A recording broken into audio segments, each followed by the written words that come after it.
It wouldn't be a lie to say that I grew up with Martin Scorsese movies. From Taxi Driver to Casino to Goodfellas to The Departed, all these films really shaped the way I see cinema. Scorsese also proved the importance of movies, and what makes movies work isn't just about plot, it's about having good characters. You should never be afraid to just film scenes that are about the conflict between the characters. Scorsese always seems to get the best out of his actors, and his films have featured some of the best performances known to cinema. And now, in 2019, Scorsese returns to the crime epic drama genre. Welcome to Sam's Cup of Tea. Sam's Cup of Tea. Sam's Cup of Tea.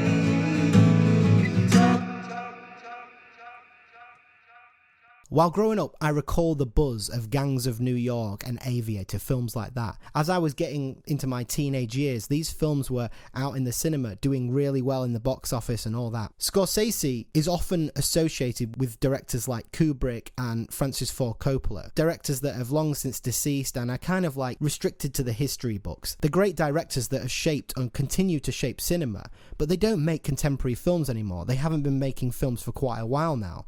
Scorsese also gets put in that category of being kind of like a classical director. Oh, you know, he made Goodfellas and Taxi Driver and Mean Streets. He shaped cinema from that point, and he's very anti-Marvel and all this lot. But the truth is that Scorsese is also a very contemporary director. He's not afraid to utilize new techniques, and he's open to those. If you look at his past 10 years of films, they've heavily featured CGI and visual effects. And now with The Irishman, he utilizes heavy CGI to de-age people in order to show the passage of time and follow a character through, 30, 40 years. And this is the strength of Scorsese. Although Scorsese is well known for making crime epic dramas such as Goodfellas and Casino, that's not the only kind of movies he's made. He recently made Hugo, which was a completely animated children's movie. He made The King of Comedy, which was an all-out comedy. The Wolf of Wall Street, which was another comedy. And Taxi Driver, which was kind of like a psychological profile of some guy in New York losing his mind. He's a director that's truly diverse, and I don't think he gets enough credit for that. All the films that I've seen, I haven't seen every film of his, but I've seen a lot. They've all been great. And while every film that he makes is very long and involving, even if it's not your kind of cup of tea, you still have to respect the fact that it's always good. His performances are always great in these films. But in recent years, Scorsese has taken a break from that crime epic drama genre. The last film that he made in this kind of vein was The Departed in 2006. Since then, he's made films like Wolf of Wall Street, which was a comedy, and Silence, which was about religion and faith, a personal film that he wanted to make for many years. And now, after a decade with The Irishman, he returns to the genre that he's most famous for. As well as this, The Irishman is bringing together actors that haven't been seen together on the screen or haven't been seen together for a long time. This is a legendary cast. Robert De Niro, Al Pacino, Joe Pesci, and Harvey Keitel are the biggest heavy hitters in this. And for a lot of viewers, this will be the first time they've seen these actors return on screen to at least a big film like this. For example, Al Pacino is one of my favourite all-time actors. When I was growing up, I watched Dog Day Afternoon, Scent of a Woman, Donnie Brasco, Scarface. I mean, his performance is just mind-blowing over the years. The Godfather. Over the years, he's just done some great stuff. Heat. But in the past, decade or so, I haven't seen Al Pacino in anything stand out or in a performance. Some of the handful of films that he's done have been kind of flops. I think he's been focusing on theatre and things like that. So to see him in this, I was kind of a little bit trepidatious, but excited to see am I going to see Al Pacino kind of really get a juicy role, And he definitely does. Not only that, we see Joe Pesci return. He's taken a break out of acting, and so to see him return is great, and he is fantastic in this. It's like he's never left the acting career. It's insane. We also get Harvey Keitel, who I haven't seen in anything much either, to be honest. He's also a living legend. So the film's plot follows Frank Sheeran. He's just a regular guy. He used to be in the army, and he's just a truck driver. And one day he bumps into Joe Pesci's character, Russell Buffalino. He has close ties to the mafia. He's high up in the mafia circle. And basically what happens is he gets recruited by Joe Pesci's character to paint houses. Painting houses is kind of like mob term for killing people. So we find out a lot about Frank Sheeran's character, that he fought in the war and that killing didn't really bother him in the end, and he just saw it as a job. And while there were other people that had suffered trauma, he was okay. And obviously Joe Pesci's character is thinking, okay, this guy's the perfect guy for the job. He seems like that. So he does start painting houses for them. He starts doing hits and getting paid for it. And he does a really good job of it. He's a quiet guy, he keeps himself to himself, and the mob are impressed. After some time of painting houses and doing a successful job, Frank Sheeran is then offered to basically be the bodyguard of Jimmy Hoffa. He's never met Jimmy Hoffa before, and he's this high profile, the president of the union, and connected to the mob as well. And the mob want him to be kind of his right-hand man. And so we follow Robert De Niro's character meet Al Pacino's character, Jimmy Hoffa, and they start to become close. And over time, they become like brothers. When they first meet, I would say that's when the movie really starts to pick up, and that's where the foundation of the story kind of builds from. From there, we see how Robert De Niro deals with looking after Jimmy Hoffa, and through Frank's eyes, we get to see Jimmy Hoffa's character very clearly. Al Pacino plays him really well. He's explosive, he's unpredictable, he's a bit of a loose cannon. Over time, that starts to cause problems. At first, it's just about dealing with the external circumstances. Jimmy Hoffa's kind of fighting against the Kennedys and all these real-world political things that happened. But over time, he starts to rub the mob the wrong way. And Robert De Niro is kind of stuck in the middle of this. He's kind of loyal to Jimmy Hoffa because they become close like brothers, but he's also answerable to the mob as well, so he gets caught in between this, and that's where the drama really starts to get going. This is a long film. It's over 3 hours long, and while it does feel long, it doesn't feel as long as the time. It doesn't drag or anything like that. It mostly consists of characters sat down having conversations. And we also have a lot of narrated montages. Robert De Niro narrates this entire film. We see Frank Sheeran now very old, and he's looking back and he's telling the audience the story. It jumps from early to later to later to early to present. It kind of jumps around a lot. This is a technique that Martin Scorsese often uses in his other films, where he has a certain character, the protagonist, kind of narrating over things. And we get a lot of that. We get a lot of scenes where he explains what's going on in the world and the history and what's happening. And then obviously among that we get these set pieces with people sat together. And some of these conversations are so great. Jimmy Hoffa is a very particular character. He doesn't like people being late. He thinks people should wear a suit for a meeting, all these kinds of things. And you get some real dramatic scenes where he's pissed off or he's not happy about what's going on. And this film has a lot of tension that starts to slowly ratchet up.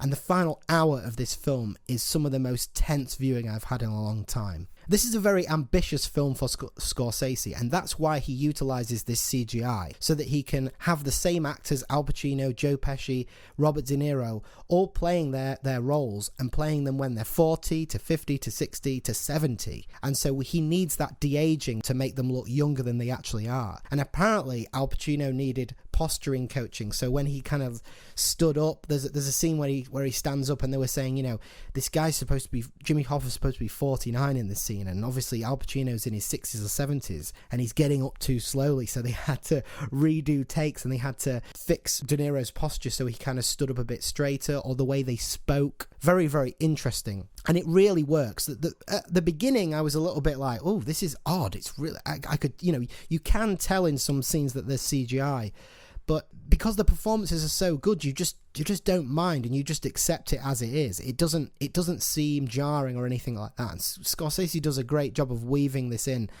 Onto the performances, Robert De Niro obviously is the protagonist, and he's quite a stoic figure in this, and obviously De Niro usually is in movies, but it's a very good role he plays because he's playing Frank Sheeran from being, you know, in his 40s all the way to old, and Scorsese said that this is a personal story about where he's at in his life, and the actors as well. They're all at the final stages of their careers, and they're older, and this is about aging and having a life, and then what that means, and what, when you get to a certain age, what does the past mean to you anymore? Does it shift, and what does it all mean? And it's a really clever film, and I won't spoil some of the revelations that come with that, but the de-aging technology was obviously necessary to tell the story that he wanted to tell. This isn't a movie that looks at like a year window or a 5-year window. This is a film that really does intend to span across this time. It sort of reminds me of Once Upon a Time in America, which also starred Robert De Niro.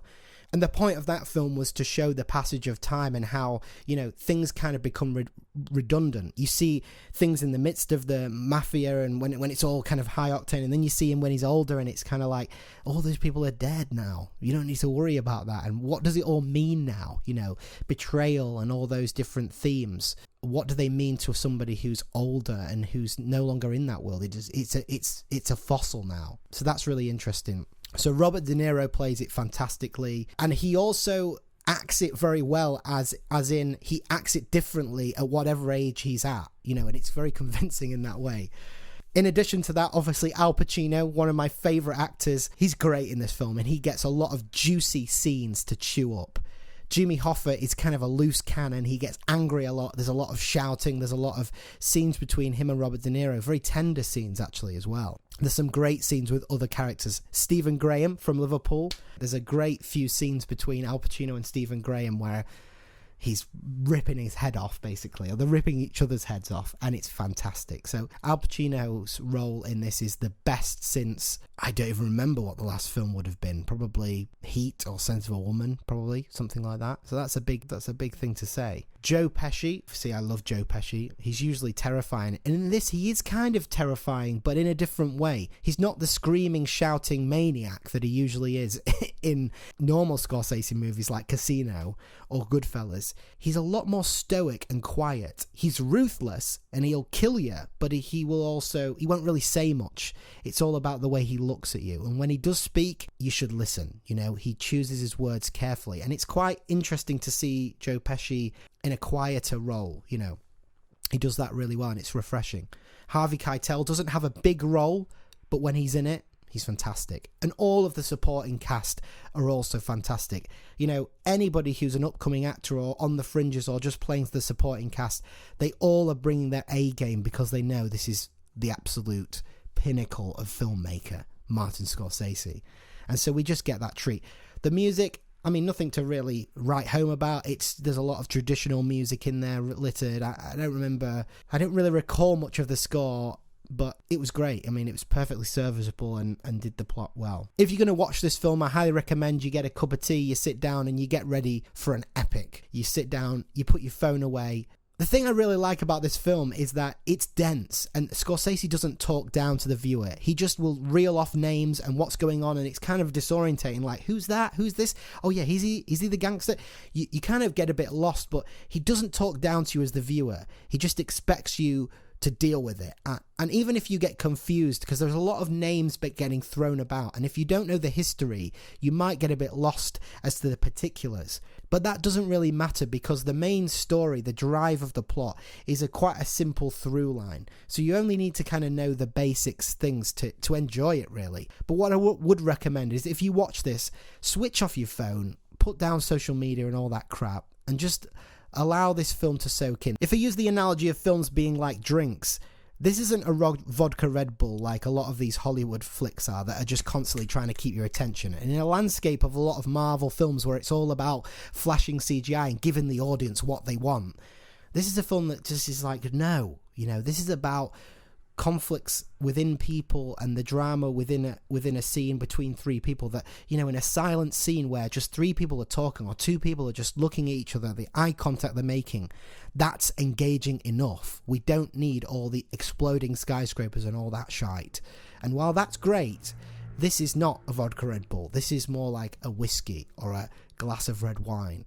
You've got to let this kind of seep into you and let it kind of fill the room and not get distracted by other things while you're watching it. This isn't a pick up and play kind of movie. This is a film that you start from the start and you watch it all the way to the end.